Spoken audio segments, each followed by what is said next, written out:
وَإِن تُطِعْ أَكْثَرَ مَنْ فِي الْأَرْضِ يُضِلُّوكَ عَنْ سَبِيلِ اللَّهِ، اور اگر تم پیروی کرو گے زمین میں بسنے والوں کی اکثریت کی تو وہ تو تمہیں اللہ کے راستے سے لازماً گمراہ کر دے گی۔ یہ بڑی اہم آیت ہے قرآن مجید کی جدید جمہوری نظام کی نفی کے لیے۔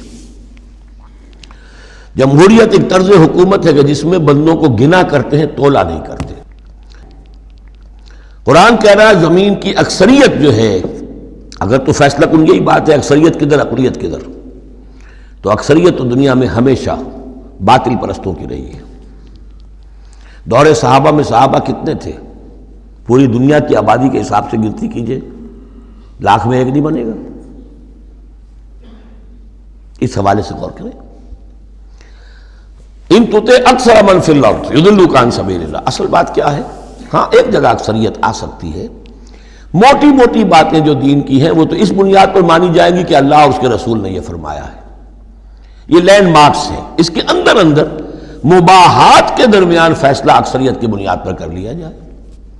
شراب حرام ہے وہ تو سرو نہیں کی جا سکتی۔ آپ کے ہاں کوئی دعوت ہونی ہے، کوئی تقریب ہے، اب اس میں سوچ رہے ہیں کہ کیا سرو کیا جائے، بھئی شراب تو حرام ہے، اللہ اور اس کے رسول کا حکم ہے، وہ تو سرو نہیں ہو سکتی۔ اب یہ کہ شربت جو ہے روح افزا سرو کیا جائے یا 7 اپ یا اسپرائٹ سرو کیا جائے، یہ مباحات میں سے یا اکثریت کا فیصلہ کر لیجئے، کوئی بات نہیں، جو اکثریت کی رائے ہو۔ لیکن ایبسولوٹ اتھارٹی اکثریت کے پاس، ساورنٹی اکثریت کے پاس، انا للہ و انا الیہ راجعون۔ وَإِن تُطِعْ أَكْثَرَ مَنْ فِي الْأَرْضِ يُضِلُّوكَ عَنْ سَبِيلِ اللَّهِ، ساورنٹی اللہ کے پاس رہے گی، اس کا حکم اپنی جگہ پر، باقی مباحات کے دائرے میں آپ اکثریت کی رائے پر بھی چل سکتے ہیں۔